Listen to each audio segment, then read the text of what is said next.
그러나 이제 그리스도께서 죽은 자 가운데서 다시 살아나사 잠자는 자들의 첫 열매가 되셨도다. 사망이 한 사람으로 말미암았으니 죽은 자의 부활도 한 사람으로 말미암는도다. 아담 안에서 모든 사람이 죽은 것 같이 그리스도 안에서 모든 사람이 삶을 얻으리라. 아멘. 오늘 고린도전서 말씀을 풀어서 여러분에게 증거하려고 하지 아니하고 딱 한 가지 단어 또는 주제에 입각하여 여러분이 매우 중요한 부활에 관한 진리를 전하려고 합니다. 오늘 말씀에 보면 20절에 예수 그리스도가 죽은 자 가운데서 다시 살아나사 잠자는 자들의 첫 열매가 되었다 그랬습니다. 그리고 23절에 보면 먼저는 첫 열매인 그리스도요 그랬습니다. 그래서 열매라는 건 뭘 가리킵니까? 부활이죠, 부활. 그죠? 그래서 초실절 첫 열매 하나님께 바치는 그때 예수님 부활하셨죠. 딱 거기 맞춰서 부활하신 겁니다. 그래서 첫 열매라고 표현을 했습니다. 부활. 여러분, 제가 질문 하나 던집니다. 왜 우리 죄를 속하기 위하여 예수님이 죽으셨는데 속죄의 대가는 죽음으로 치렀는데 부활하셔야만 합니까?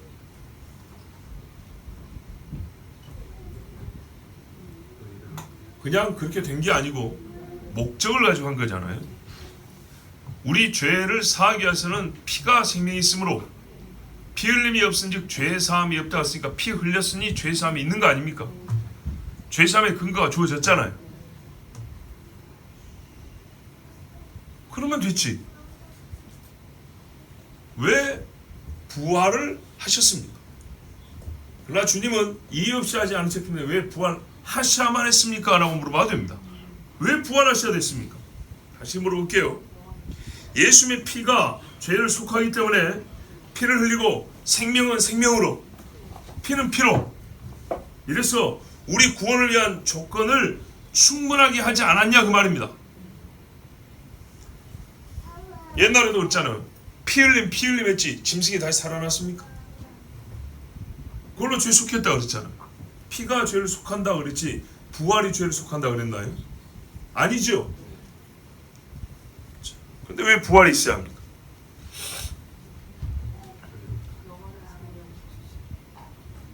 아니 그 피는 영원한 생명이 아니고 50년짜리 생명인가요?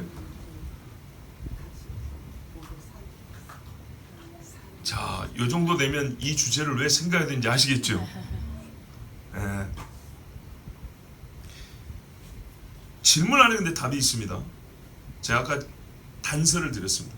하나님은 무슨 일이든지 의도와 뜻과 계획을 갖고 하시지. 그리고 하나님이 원하시는 그 뜻을 충만하게 하시는 일을 하시지. 하다 보니까 남은 것이 좀 더 있더라. 죽이고 보니까 또 살아났네. 어쩌다 보니 이런 거 없습니다. 죽인 것만큼이나 예수님을 죽게 하신 것만큼이나 부활하게 하신 것도 목적이 있습니다. 우리를 창세전에 택하사 거룩하게 흠이 없게 하시려고 그런 것처럼 예수님을 부활하게 하신 것도 분명한 목적이 있습니다. 예수님은 자기 스스로 죽은 자를 살린 능력이 있기 때문에 살아납니다. 그런데 성경은 뭐라냐면 아버지가 그가 그를 다시 살리사 그랬단 말이죠. 하나님이 살리사 뜻이 있다는 얘기죠. 그런데 아까 예수님의 속죄는 우리 죄의 속죄는 예수님의 피로 된다 그랬죠. 속죄는 크게 보면 어디 안에 들어있는 거냐면 구원 안에 들어있는 겁니다. 우리를 구원하기 위해서는 죄 사함이 필요합니다. 그죠? 그리고 의롭다 하심이 필요하죠. 자, 이렇게 세분하면 통으로 하면 구원인데 세분하면 구원에 속한 부분적 요소들이 있어요. 그러면 이제 이해가 됐을 겁니다. 부활이란 우리 구원하심의 필수 요소고 그것까지 있어야 우리 구원이 완전해진다는 뜻입니다. 자, 예수님의 죽음으로 속죄가 불만족된 게 아니고요, 구원이 불만족이란 말입니다. 구원의 완전 조건, 충분 조건은 부활까지 있어야 된다는 얘기입니다. 근데 이걸로도 끝이 아닙니다. 승천, 재림까지 있는 겁니다. 그래서 우리 구원의 완성은 언제냐? 주님 다시 오실 때 하지 않습니까? 맞죠? 그렇습니다. 그때 우리가 왜 완성이라고 그러죠? 뭘 입기 때문에? 새 몸을 입기 때문에, 부활하기 때문에 완성이라고 그러죠. 아, 그러니 이제 답이 나오네. 그래서 우리가 논리적 생각이 필요합니다. 논리적 사고. 많은 생각 보세요. 주님이 다시 오실 때 우리 구원을 완성된다 할 때 뭘 보고 하느냐 할 때는 어떤 사건? 부활 때문이라고 그랬잖아요. 그러면 오늘 여기서도 왜 부활이 있어야 하는가 생각하면, 아, 우리 구원의 완성을 보증하시는 겁니다, 이렇게 말하면 되겠죠. 이게 100%는 아닐지라도 맞는 말입니다. 자, 그러면 이제 하나 더 질문합니다. 왜 첫 부활자가 예수님입니까?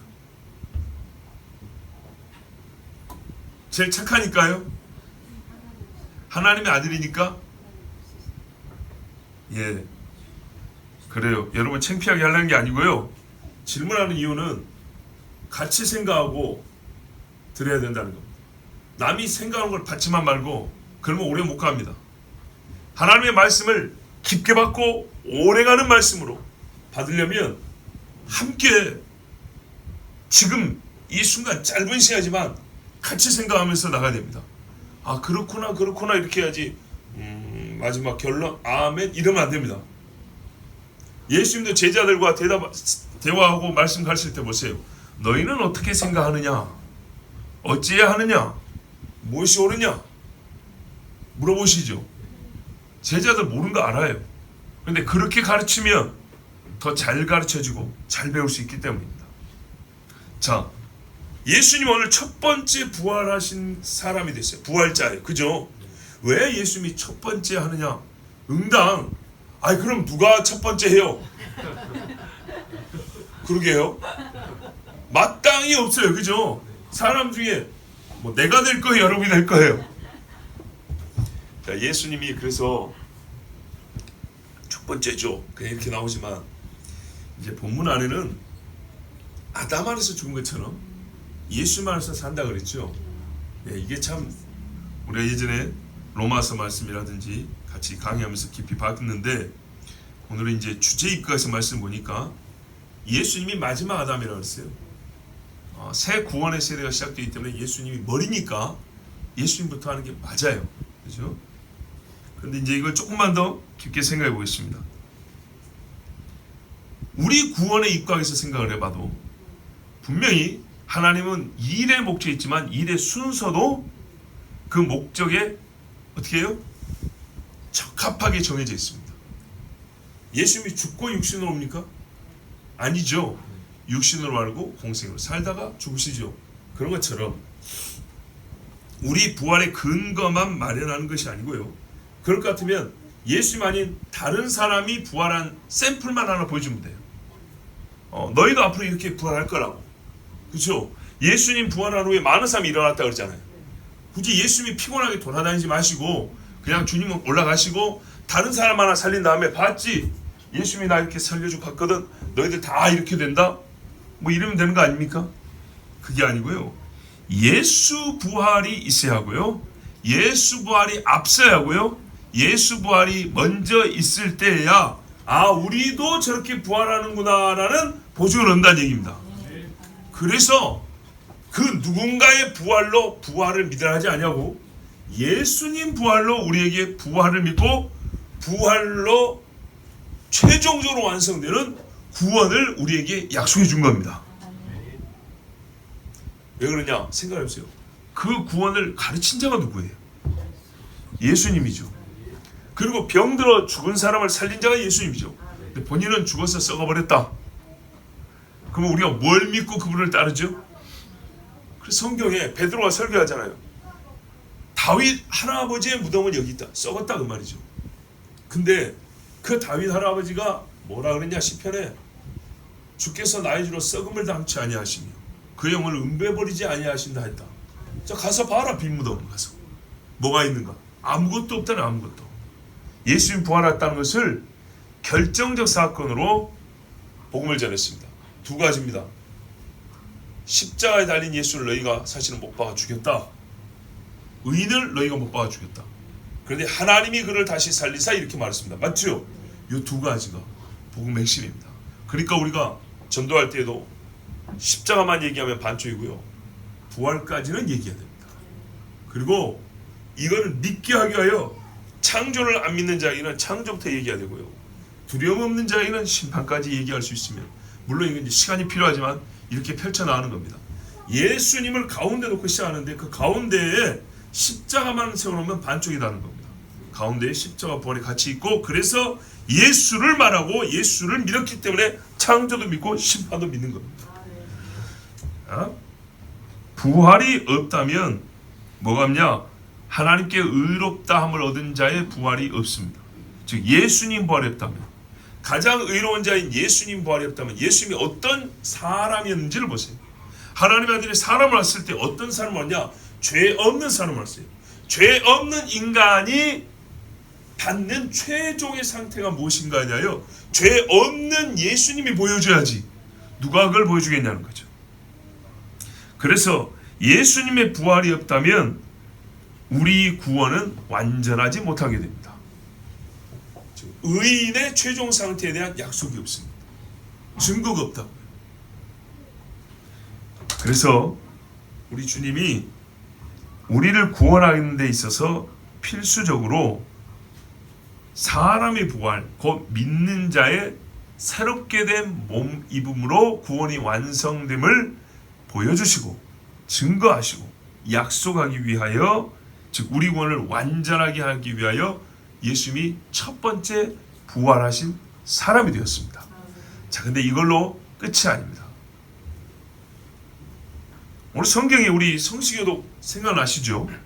성시교도 133번 잠깐 한번 다시 보실래요? 중요한 말씀이 있었어요.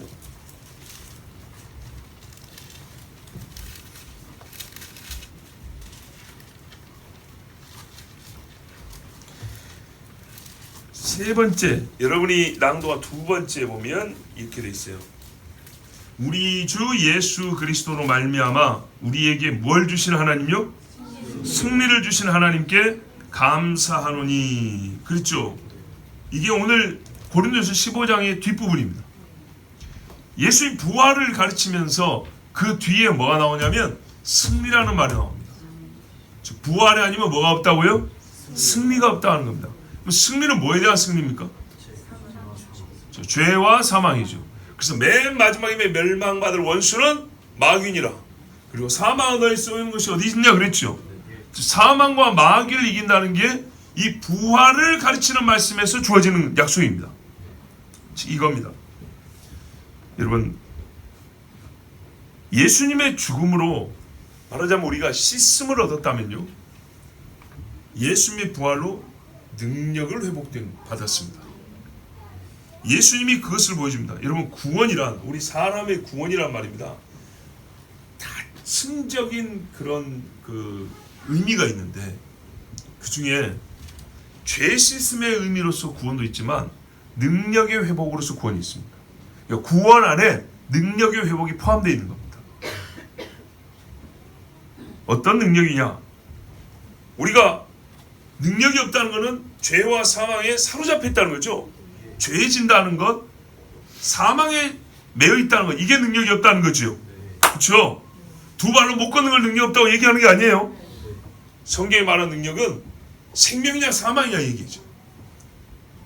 능력이 없다. 그런데 부활로 말미암아 능력을 얻었다는 것은 로마서가 말하는 대로 생명의 성령의 법이 죄와 사망으로 못하였던 것을 이제는 할 수 있게 한다는 거죠. 진짜입니다, 여러분. 예수를 믿는데 말입니다. 예수님의 도덕적 가르침으로 만족했다는 인간은 전혀 능력이 없습니다. 죄 씻음을 받았어 이런 사람은 울 수는 있습니다. 근데 내가 예수 그리스도를 명하노니 이 말 못합니다.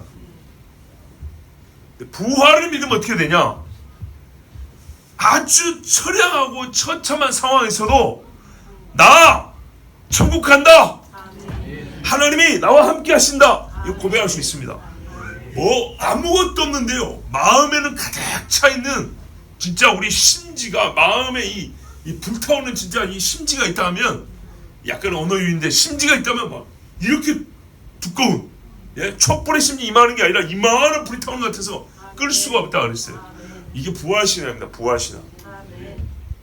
부활이 없고 십자가까지 말씀은요 이렇게 믿습니다.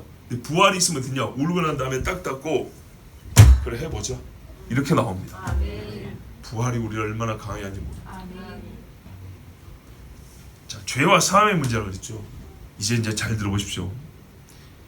에덴 동산을 한번 얘기해 볼게요. 에덴 동산 좋습니까 안 좋습니까? 좋죠.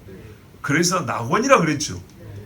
그래서 존 밀턴이 실낙원, 복낙원 이렇게 제목을 붙였어요. 한국말 번역인데. 근데 여러분 에덴 동산이 엄밀히 말하면 낙원입니까? 아닙니다. 성경에서 동산이라 할지 낙원이라 안 불렀습니다. 예수님이 한편에 강도에 뭐냐면 오늘 네가 나와 함께 어디? 낙원에 있으리라. 에덴 동산 같습니까? 아니죠. 명칭은 정확히 붙여야 됩니다. 그 상태, 그 본의 상태는 비슷할지 모릅니다. 자, 이게 중요합니다.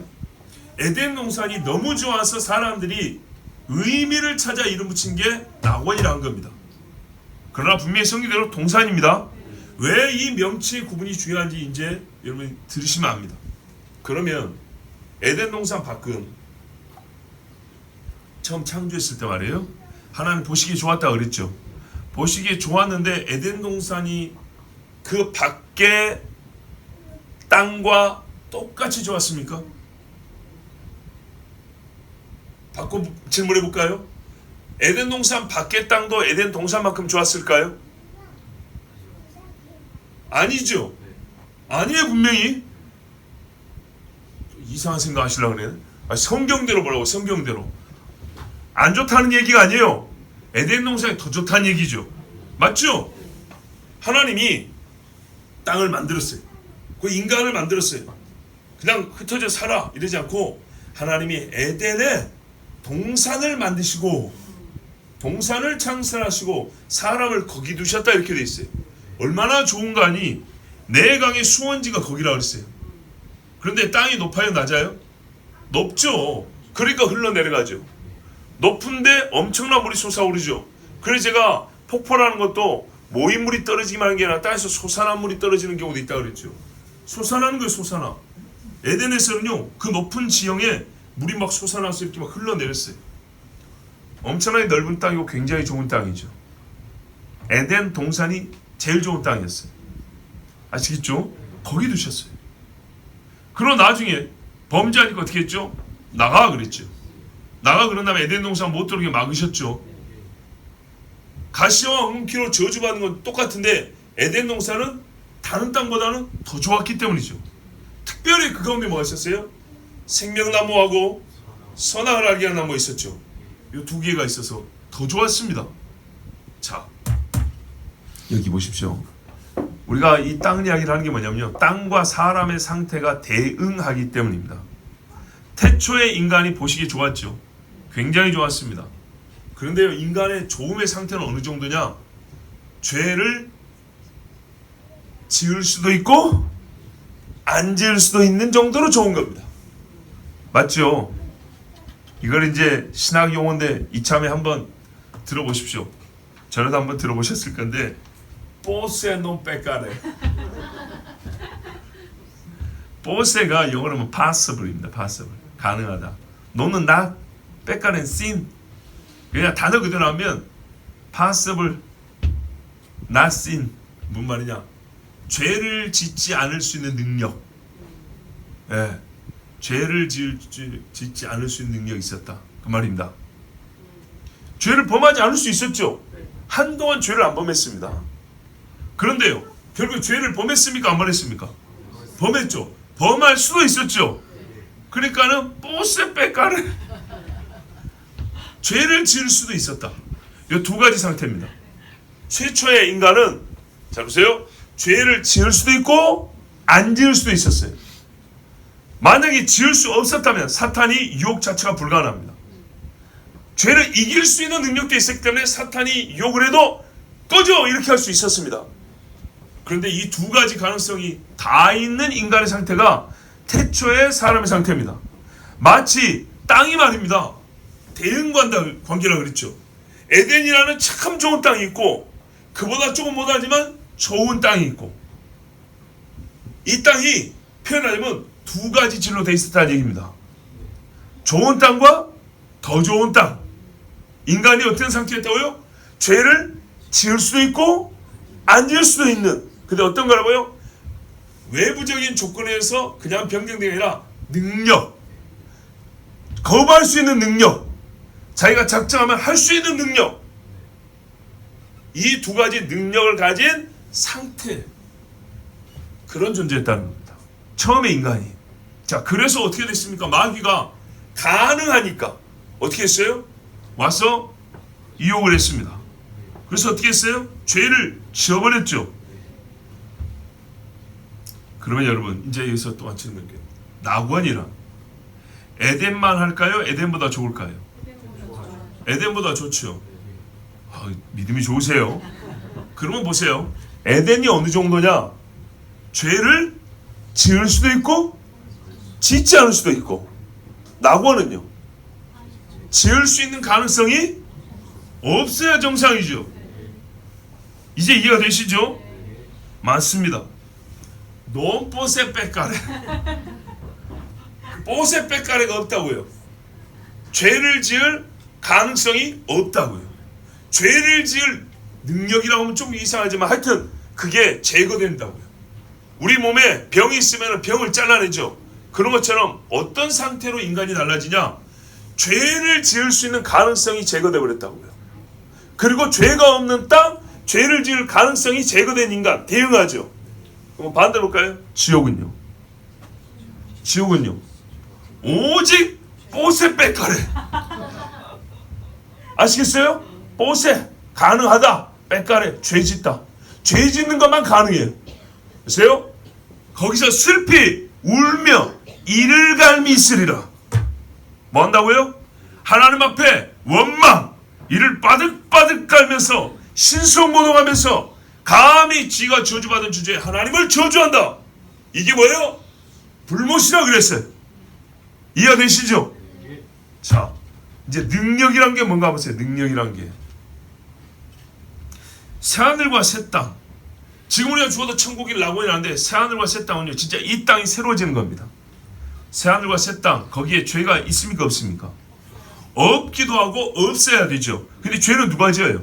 사람이 짓죠. 그러면 사람이 새하늘과 새 땅에 호응하는, 대응하는 그런 존재가 된다는 건 어떤 거라고요? 죄를 지을 수 없음. 죄를 짓는다는 것이 불가능한 정도로 완전히 변화된 존재. 아시겠죠? 그래요, 여러분. 이게 구원의 완성이에요. 몸은 몸이지만 죄 지을 가능성이나 능력이 없는, 죄하고는 상관없는, 죄를 지을 능력이 불가능이 되어버린 그런 몸을 입는다는 겁니다. 그 몸이 새하늘과 새 땅의 합한 몸이라서 그때의 부활의 몸을 입는 겁니다. 그게 구원의 완성이에요. 우리 인간의 상태가 어떤 상태가 된다고요? 죄에 대한 완전한 승리. 죄가 아무리 요구해 와도 불가능한 거예요. 이제 뭐가? 죄 짓는 거는 불가능해요. 하나님을 찬양 높이는 거는 가능해요. 의인에 대한 하나님의 복주심의 상태가 바로 이것입니다. 그렇다면 여러분, 이걸 누구에게 먼저 줘야 합당합니까? 그렇죠. 죄 없는 그분에게 먼저 줘야죠. 이거는요, 무엇이 있는 게 아니고 누구가 있는 거예요. 사람이 있는 거예요. 그리고 누구를 통하여 이걸 우리에게 보증해 줘야 합당합니까? 바울입니까? 베드로입니까? 아니죠. 예수님입니다. 그래서 예수님의 부활입니다. 자, 그러면 여러분, 구원받은 자가 이 땅에 사는 이 생에서는 어떤 상태로 살아갑니까? 자, 우리 다 구원받았죠? 부활은, 이제 이미 답은 나왔지만 우리 한 가지 더 생각해 보자고. 부활을 얻어서 새하늘과 새 땅에서는 죄를 지을 수 없는 상태로 살아가죠. 그죠? 다시 정리해 볼게요. 맨 처음에는 죄를 지을 수도 있고 짓지 않을 수도 있고. 하나님 우리는요 죄를 짓지 않기를 바란다면 계속 능력을 공급해줘요. 죄를 지어버렸죠. 그 다음 어떻게 되냐? 죄와 사망으로 죽은 몸이라고 그랬죠. 의에 대하여 죽었다는 거예요. 이제 오직 죄 지을 능력만 남았어요. 속에서 악한 것만 나온다 그랬어요. 상실한 마음이라고 했죠. 하나님을 미워하고 저주하라고 했죠.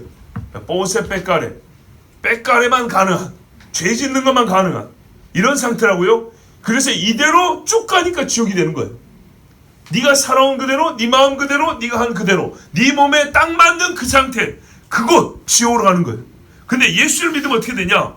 우리가 완전히 죄만 짓고 하나님을 거역하는 마음에서 마음의 변화를 받죠. 이제는 하나님을 기뻐하는 마음, 사랑하는 마음, 하나님의 나라를 소망하는 마음, 오늘도 예배하고 싶은 마음 있죠. 그런데도 불구하고 날씨 다음 주 교회 안 가버려. 돼요 안 돼요? 되잖아요. 되잖아요. 한 주씩 빠지는 분들 있잖아요. 모르겠다 오늘 밤에 그냥 진짜. 자, 이게 됩니까 안 됩니까? 되죠. 마음 먹으면 되죠. 그래요. 봐보세요. 죄를 지을 수도 있고 안 지을 수도 있고. 타락한 인간은요 자생적으로는 죄 짓는 것밖에 안 나와요. 성령이면서 우리를 예수를 믿는다는 이 자체가 불가능한데 믿는 게 가능해지죠. 그러면 이 세계에서는 어떠냐? 죄의 유혹을 계속 받죠. 시험을 계속 받죠. 그래서 한 번씩 자빠지죠. 가능해요. 그래도 한 단계 올라왔죠. 지을 수도 있고 안 지을 수도 있고. 그런데 이게 뭐니까 성령께서 계속 함께하죠. 그러면 어느 쪽에 비중이 높아질까요? 안 짓는다의 비중이 높아집니다. 죄 지면 마음이 아프고요, 두렵고요, 양심이 찔리고요, 하나님 앞에 너무 부끄럽고, 그죠? 그래서 점점 가능은 하지만은 죄만 짓는 사람에서 죄를 안 지을 수 있는 능력을 받고, 이 능력을 쓰니까 죄를 안 짓는다가 훨씬 더 많아지면서 삶이 의로워지고 아름다워지죠. 적어도 이 상태로 바뀌어야 되는 겁니다. 이 상태로 바뀌면 우리의 구체적인 상황에서 계속 승리가 가능해지죠. 왜? 이길 수도 있는 능력을 받아야 되는 거 아닙니까? 이길 수 있는 능력을 받아야 구체적인 상황에서 이겨나갈 거 아닙니까? 이게 많아지고 증가되는 것을 이름하여 교리적으로 성화라 그러죠. 그 다음에요. 완전히 바뀌어져 어떻게 돼요? 주님 앞에 섰을 때, 죽었을 때나 부활했을 때나 죄를 지을 가능성 자체가 없다고 그랬죠. 이때는 죄가 없어요. 죄도 없고 죄를 짓지도 않아요. 하늘과 새 땅에서 주님 낙원에서는 그렇죠. 완전히 몸이 어떻게 했어요? 영광스럽게 영화롭게 됐어요. 영화롭게 된 몸에는 죄가 없다는 거 말이에요. 영광은 죄 없으면 주어진 거예요. 그래서 이걸 교리적으로 뭐래요? 죄 없음이라 그래요. 죄 지을 가능성이 없음의 상태. 영화. 근데 영화는 이 땅에서 가능해요? 아니죠. 그러니까 부활을 약속한 겁니다. 이 땅에서 의롭다함을 받은 순간부터 영화가 되버린다. 하나님이 그런 몸을 주시지 않으셨어요. 아직 썩을 몸이라고요. 썩을 몸에서는 두 가지가 다 돼요. 그런데 어떻게 해요? 믿음은 분투, 싸움. 그러면서 가능한데 싸움 중에서 계속 이겨나가면서 아 내가 믿음이 있구나. 그리고 믿음으로 하나님께 영광을 돌리고, 그렇죠? 의로 확신하고 구원을 확신하고 더욱 소망을 크게 가지고 살아가는 겁니다. 이 삶 속에서 아무것도 아니고 눈 감고 눈 떴더니 천국이들은 아니라 싸워가면서 죄를 이겨가면서 하나님께 영광을 돌립니다. 그리고 최종적으로 하나님 나라에 갔을 때 그 낙원 또 새하늘과 새 땅에서 나는 죄 짓는 것이 불가능한 사람이 될 것이다. 논버스의 빽가래. 죄 짓는 것이 불가능한 그런 상태로 변화되어 예수 그리스도의 부활한 몸과 똑같이 될 것이다. 지금은 죄를 싸워 이기는 정도지만 부활의 능력으로 이게 싸움이 이기는 것도 가능합니다. 근데 이 부활의 능력이 어디까지요? 죄 짓는 것이 불가능한 정도까지 완전한 몸을 입는다. 이 소망을 우리에게 주신 것이 바로 부활입니다.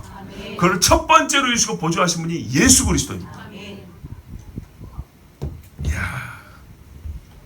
그래서 여러분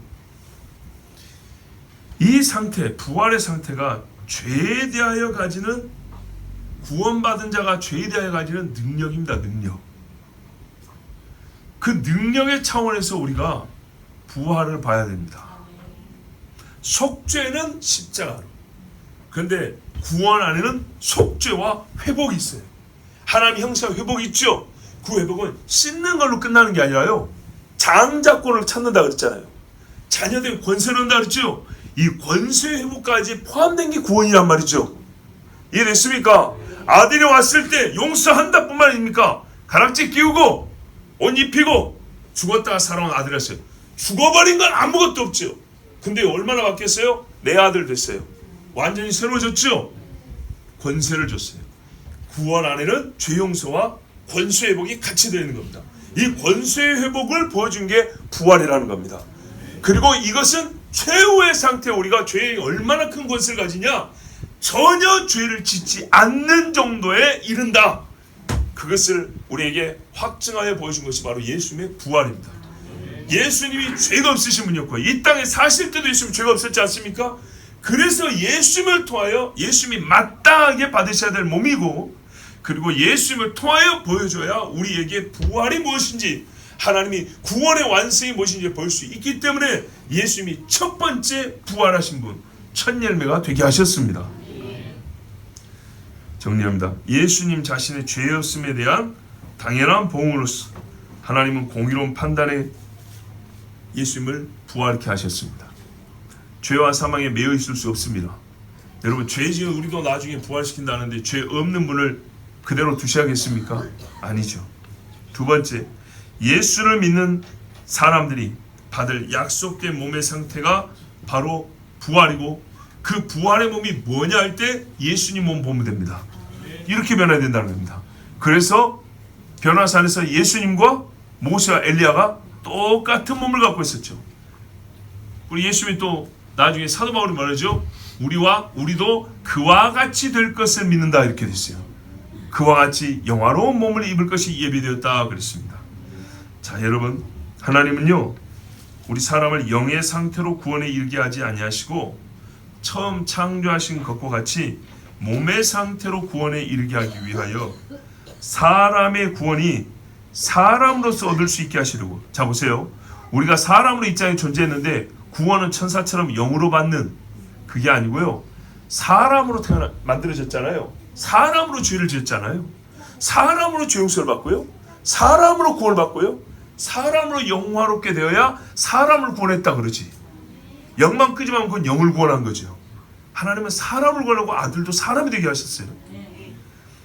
사람의 구원이 사람으로서 얻을 수 있게 하시려고, 사람의 구원받음이 사람으로 존재함이 계속되어야 사람의 구원받음이 되는 것이므로 하나님은 먼저 사람이 되게 하신 자기 아들을 사람의 상태 그대로 다시 살게 하셨으며, 이로써 사람의 구원은 사람의 존재, 즉 본질을 바꾼 것이 아니라 사람으로서 변화되게 하심으로써, 영이 되게 하거나 무가 되게 한 게 아니라 사람으로서 변화되게 하심으로 하나님께서 사람을 구원하셨다. 하나님은 곧 사람만 구원했지 천사를 구원하지 않으셨다 까지 온 피조물에게 우리에게 보여줬습니다. 천사는 부활을 증거하러 왔지, 이참에 우리도 새 몸을 이루지 못했습니다. 사람이 얻을 수 없는 것으로서, 부활이란 건 원래 사람이 얻을 수 없죠. 왜? 죄인은 얻을 수 없습니다. 사람이 얻을 수 없는 것으로서 사람을 가장 영화롭게 하심이 부활입니다. 그것이 하나님이 우리에게 예수님을 통하여 약속하신 구원입니다. 우리 함께 기도하겠습니다. 하나님 아버지, 오늘 우리에게 말씀을 주셔서 감사합니다. 왜 부활입니까? 그리고 왜 예수님이 첫 번째 부활하신 사람이 되었습니까? 아버지, 우리가 늘 부활 얘기하지만은 부활의 정체가 무엇이냐, 왜 부활을 하게 하셨는가에 대하여 주님 오늘 다시 듣게 해주셔서 감사합니다. 부활까지가 구원입니다. 부활이 구원의 완성입니다. 아버지 하나님, 우리를 사람으로 다시 새롭게 하시고 사람으로서 구원하게 하심을 약속하신 것이 부활입니다. 이 세상에 살면서도 이제는 죄와 사망에 대하여 이김의 능력을 갖게 하신 것이 부활입니다. 아버지, 예수 부활을 믿었으니 우리가 이 땅에 살면서 죄를 이기게 하여 주시옵고 예수님으로 귀신도 이기게 하여 주시옵소서. 우리 마음속에 험하고 악한 생각들 다 제거하여 주시옵고 하나님을 영원롭게 하는 목전자들 되게 하옵소서. 우리 주 한 몸으로 기도합니다. 주여!